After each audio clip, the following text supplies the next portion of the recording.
Welcome back to V4 motivational channel. ನಮಸ್ಕಾರ ಸ್ನೇಹಿತರೆ.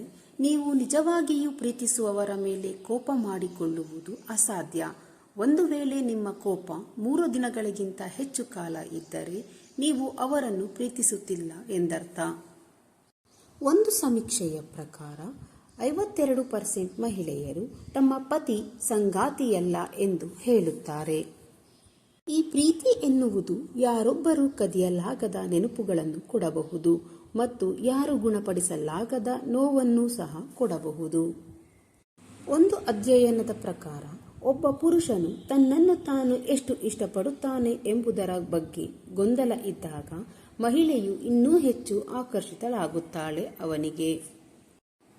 ನಿಮ್ಮನ್ನು ಯಾರಾದರೂ ಪ್ರೀತಿಸುತ್ತಿದ್ದಾರಾ ಎಂದು ತಿಳಿಯಲು ಬಯಸಿದರೆ ಅವನ ಅಥವಾ ಅವಳ ಕಣ್ಣುಗಳನ್ನು ನೋಡಿ. ತಾವು ಪ್ರೀತಿಯಲ್ಲಿರುವಾಗ ದೃಷ್ಟಿ ಹೆಚ್ಚು ವಿಸ್ತಾರವಾಗಿ ಕಾಣುತ್ತದೆ. ಮಿಮಿಕ್ರಿ ಎಂಬುದು ಒಂದು ಆಕರ್ಷಣೆಯ ಸಂಕೇತವಾಗಿದ್ದು, ನಾವು ಆಕರ್ಷಿತರಾದ ಜನರ ಸ್ಟೈಲನ್ನು ಅನುಕರಿಸುತ್ತೇವೆ ಎಂಬುದನ್ನು ತೋರಿಸುತ್ತದೆ.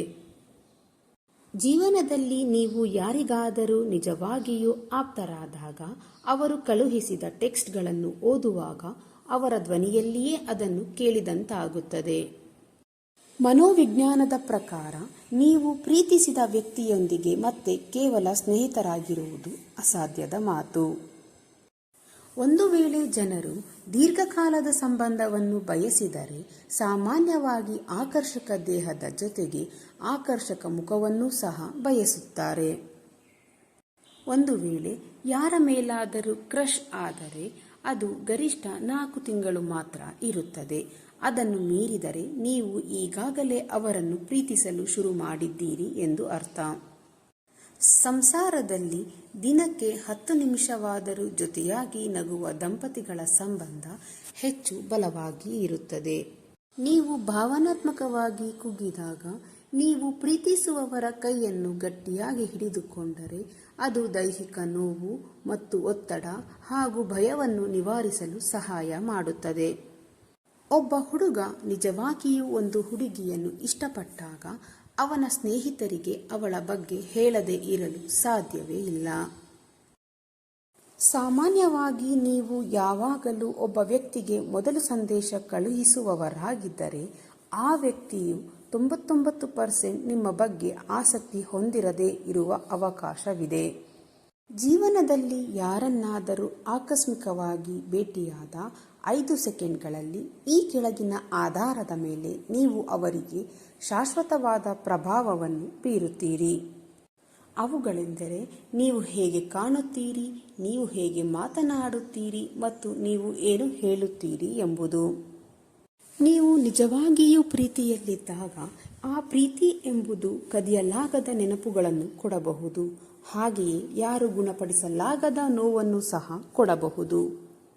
ನೀವು ಯಾವ ವ್ಯಕ್ತಿಯ ಬಗ್ಗೆ ಹೆಚ್ಚು ಮಾತನಾಡುತ್ತೀರೋ ಆ ವ್ಯಕ್ತಿಯೊಂದಿಗೆ ಹೆಚ್ಚು ಪ್ರೀತಿಯಲ್ಲಿ ಬೀಳುತ್ತೀರಿ. ಪ್ರೇಮಿಗಳು ಪರಸ್ಪರ ಒಬ್ಬರ ಕಣ್ಣುಗಳನ್ನು ಒಬ್ಬರು ನೋಡಿದಾಗ ಅವರ ಹೃದಯದ ಬಡಿತಗಳು ಸಹ ಏಕಕಾಲದಲ್ಲಿ ಬಡಿಯಲು ಶುರುವಾಗುತ್ತದೆ. 20ರ ಹರೆಯದ ನಂತರ ಪುರುಷರು ವಿಚ್ಛೇದನದ ನಂತರ ಮಹಿಳೆಯರಿಗಿಂತ ಹೆಚ್ಚು ಭಾವನಾತ್ಮಕ ನೋವನ್ನು ಅನುಭವಿಸುತ್ತಾರೆ. 30 ನಿಮಿಷಗಳ ಸಂಭಾಷಣೆಯಲ್ಲಿ ಮಹಿಳೆಯರಿಗೆ ಆ ಪುರುಷನೊಂದಿಗೆ ದೀರ್ಘಾವಧಿಯ ಸಂಬಂಧವನ್ನು ಹೊಂದಬಹುದೇ ಅಥವಾ ಇಲ್ಲವೇ ಎಂಬುದು ತಿಳಿದುಬಿಟ್ಟಿರುತ್ತದೆ. ಸ್ನೇಹಿತರೆ, ಇಂದಿನ ಈ ನನ್ನ ವಿಡಿಯೋ ನಿಮ್ಮ ಮನಸ್ಸಿಗೆ ಸ್ವಲ್ಪವಾದರೂ ಪ್ರೇರಣೆ ನೀಡಿದ್ದರೆ ಒಂದು ಲೈಕ್ ಮಾಡಿ, ನಿಮ್ಮ ಅಭಿಪ್ರಾಯವನ್ನು ಕಾಮೆಂಟ್ ಬಾಕ್ಸ್ನಲ್ಲಿ ಹಂಚಿಕೊಳ್ಳಿ. ನನ್ನ ಪ್ರಯತ್ನ ನಿಮಗೆ ಇಷ್ಟವಾದರೆ ಈಗಲೇ ನನ್ನ ಚಾನಲನ್ನು ಸಬ್ಸ್ಕ್ರೈಬ್ ಮಾಡಿ ಹಾಗೂ ಹೈಪ್ ಬಟನ್ ಅನ್ನು ಕ್ಲಿಕ್ ಮಾಡಿ. ನಿಮ್ಮ ಬೆಂಬಲವೇ ನನ್ನ ಶಕ್ತಿ. ಮತ್ತೆ ಮುಂದಿನ ವಿಡಿಯೋದಲ್ಲಿ ಇದೇ ರೀತಿಯ ಹೊಸ ಮೋಟಿವೇಶನಲ್ ಮಾಹಿತಿಯೊಂದಿಗೆ ಭೇಟಿಯಾಗೋಣ. ಅಲ್ಲಿಯವರೆಗೆ ಸಕಾರಾತ್ಮಕವಾಗಿ ಯೋಚಿಸಿ ಸಂತೋಷವಾಗಿ ಬಾಳಿರಿ. ಧನ್ಯವಾದಗಳು.